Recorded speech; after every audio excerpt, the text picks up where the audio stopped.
Hi, this is James Woodruff with 10thingsknowhow.com and Bird Dog Lawn Works.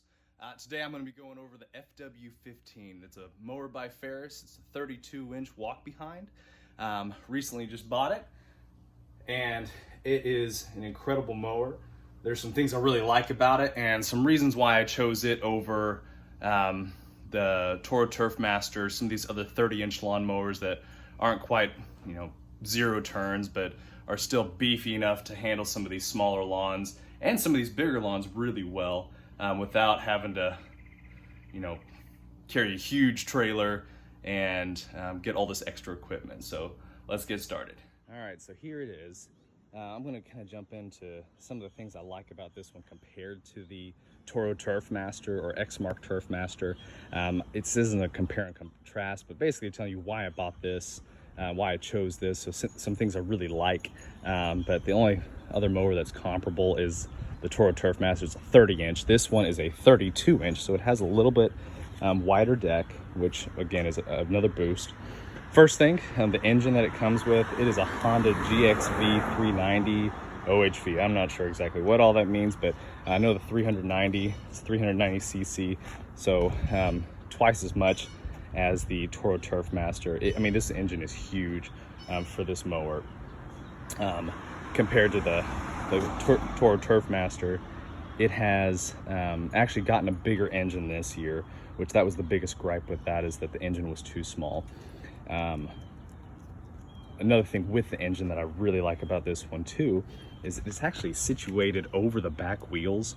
So this mower, it's about twice as heavy as the Toro Turfmaster, but because the engine is sitting over the back wheels, it actually maneuvers really well, and you can lift it really easily. This is just my left hand. I mean, I can pull it up and down, but it's super easy to maneuver.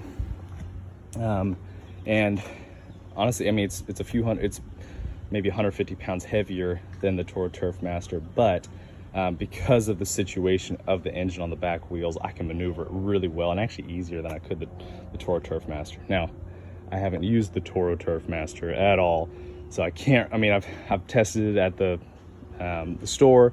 I've looked at it, but this one just seemed like it was a little bit easier. But I know a lot of people that use that Toro and really like it. So, couple things this also has a reverse function. So let me get a better angle here. This will actually go in reverse forward, and it's just as easy as that. There's nothing to kick in. You just kind of, this hydrostatic transmission, it just goes back and forth. The Turfmaster does not have a reverse function, which is one of the reasons I didn't get it, because you start going on a downhill and it's a heavy mower to pull back up, but this, you don't have to worry about it. Let's see. So also, one of the big things here, and I believe the Toro has an easier function, but one of the ones I was looking at, each wheel, to adjust the height of the deck, you have to go to each wheel and pull a pin. I think they have an easier function on some of them, but this one is super easy. All you do is pull that pin, and it's got a handle here, and it just goes up and down really easily. So I mean, I don't usually change the deck all that much, but got a couple customers that want it at a very specific height. It takes me 2 seconds to pull everything up. So love that. Love the beefy wheels. Up at the front, it's light enough to where you don't need caster wheels, but I do like the caster wheels. I've seen them, and there's some situations where it would be really nice to have them. The problem with this year model, a lot of people were having trouble with the casters. They were falling apart. I guess the way they were attached, they weren't welded on. They were, the casters were held on by, I guess, a bolt.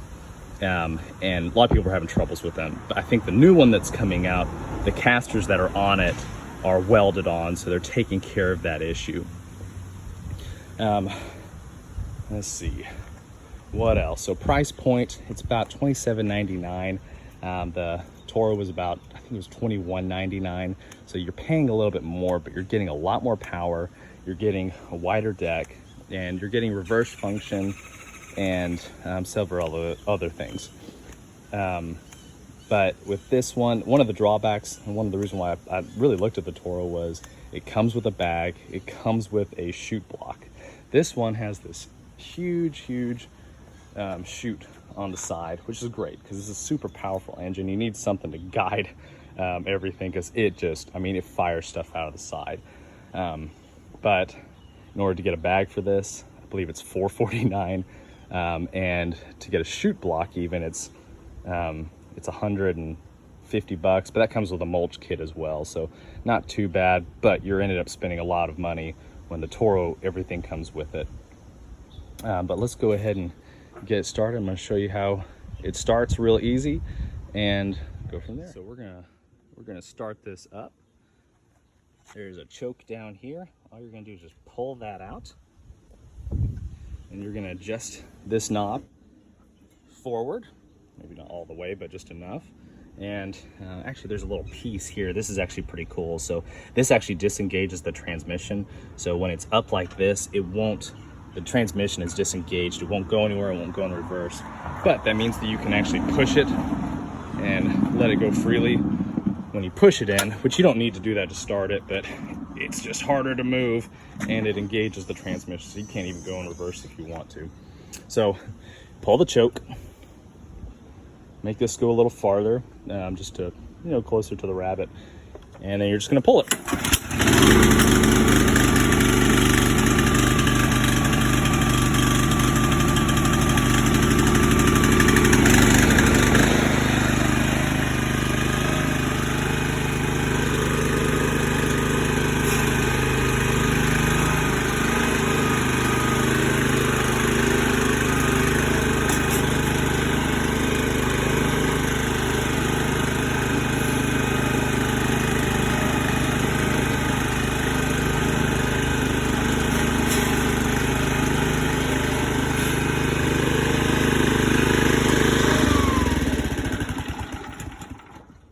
So as you can see, it was really easy. That was all with one hand.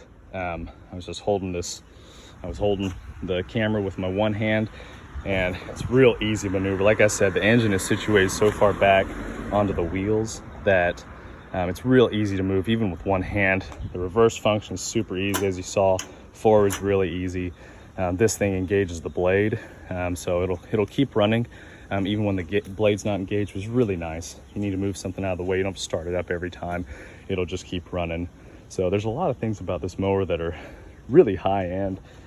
You can see the transmission back here, it is just massive. But all in all, I mean, everything's super easy on this. I don't have any complaints, really. Wish it came with a chute block, but. So what I did was build my own. As you can see, this is a chute block that I made out of plywood and a 2x4. There are some holes at the top of the deck that you can actually put a bolt through and really easily just attach this. This mower is so powerful that you don't have to worry about it really getting caught up. It's huge engine, huge everything, and you can pull it off really easy. Just make sure they're rubber grommeted bolts so they stay on. But wanted to explain to you a little bit about what I do.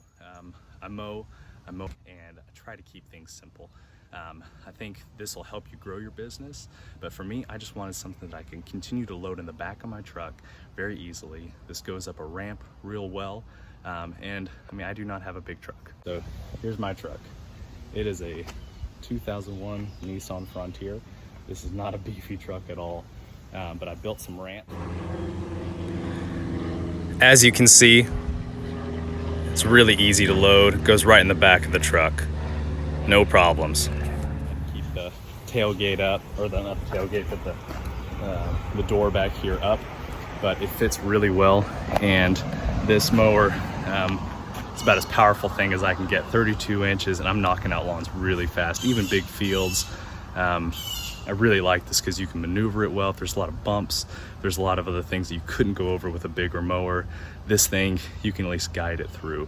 So for my purposes, I like to keep things simple. I like to keep things to where I'm not having to carry around, you know, a big trailer and have to buy an fw15 just to haul my equipment around. I'm just cutting grass. I'm not trying to do anything crazy here, but this keeps my equipment costs down, and it gets everything done a lot faster. So whether it's this one or the X-Mark or the Toro, I think it's going to benefit your business a whole lot, and I think it's going to benefit you if you're just trying to keep things simple. So thanks for watching. If there's any questions, just comment in the bottom. I'll get back to you, and good luck. Thanks.